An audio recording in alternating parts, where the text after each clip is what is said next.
I think the history of the United States as a work in progress and our attempt at democracy here is a constant struggle between capitalism and democracy. And there have been ebbs and flows where democracy looks like it's winning. You rein in those powerful forces. But the fundamental reality is that most of the government's decisions today are substantially dictated by powerful corporate interests. Clearly, capitalism is winning.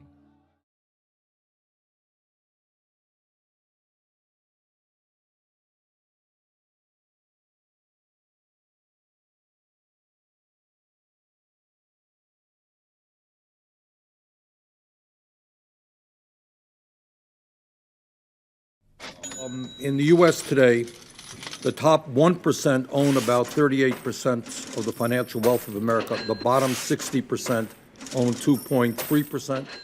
In terms of income, 95% of new income generated in this country in the last year went to the top 1%. In your judgment, given the enormous power held by the billionaire class and their political representatives, are we still a capitalist democracy, or have we gone over into an oligarchic form of society in which incredible economic and political power now rests with the billionaire class?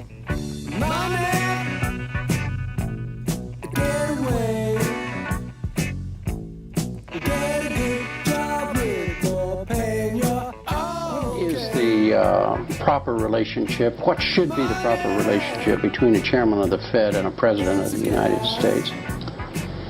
Well, first of all, the Federal Reserve is an independent agency, and that means basically that there is no other agency of government which can overrule actions that we take. Some opinion. This is a mathematical fact. Tens of trillions of dollars are being extracted from the United States of America. Democrats aren't doing it. Republicans are not doing it. An entire integrated system, financial system, trading system, taxing system that was created by both parties over a period of 2 decades is at work on our entire country right now. There is a war going on in this country, and I'm not referring to the war in Iraq or the war in Afghanistan. I'm talking about a war being waged by some of the wealthiest and most powerful people in this country against the working families of the United States of America, against the disappearing and shrinking middle class of our country. Real owners, the big wealthy business interests that control things and make all the important decisions. Forget the politicians. They're irrelevant. The politicians are put there to give you the idea that you have freedom of choice. You don't. You have no choice. You have owners. They own you. They own everything. They own all the important land. They own and control the corporations. They've long since bought and paid for the Senate, the Congress, the state houses, the city halls. They got the judges in their back pockets. And they own all the big all the big media companies, so they control just about all of the news and information you get to hear. They got you by the balls. Many of the banks created are still the most powerful lobby on Capitol Hill. And they, frankly, own the place. The country got sold on the Fed as an institution that would help stabilize the economy and remain independent of politics. But in fact, in close to a century of existence, the Federal Reserve has done just the opposite.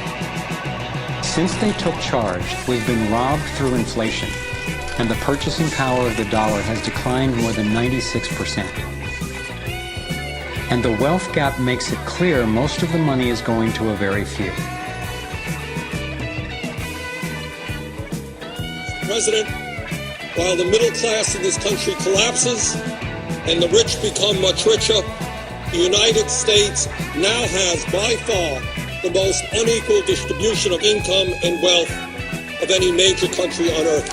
When we were in school, we used to read the textbooks which talked about the banana republics in Latin America. We used to read the books about countries in which a handful of people owned and controlled most of the wealth of those countries. Well, guess what? That's exactly what is happening in the United States today. I'll tell you what they don't want. They don't want a population of citizens capable of critical thinking. They don't want well-informed, well-educated people capable of critical thinking. They're not interested in that. That doesn't help them. That's against their interests.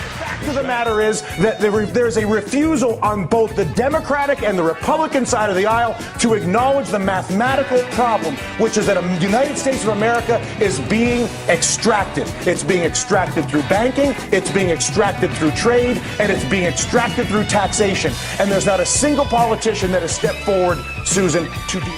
Now, one of the things that we're going to see going on is that while we struggle with a record-breaking deficit and a large national debt caused by the wars in Iraq and Afghanistan, caused by tax breaks for the wealthy, caused by an unpaid-for Medicare Part D prescription drug program, caused by the Wall Street bailout, driving up the deficit, driving up the national debt, then some people can say, oh my goodness, we got all of those expenses, and then we got to give tax breaks to millionaires and billionaires, but we want to balance the budget.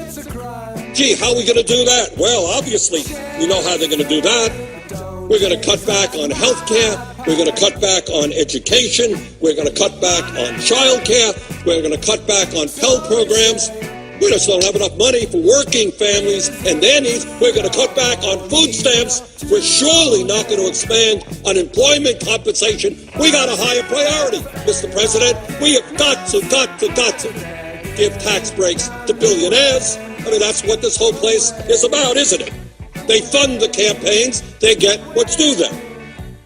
I would like him to go to the people of the United States of America and say, people of the United States of America, your Congress is bought. Your Congress is incapable of making legislation on health care, banking, trade, or taxes, because if they do it, they will lose their political funding, and they won't do it.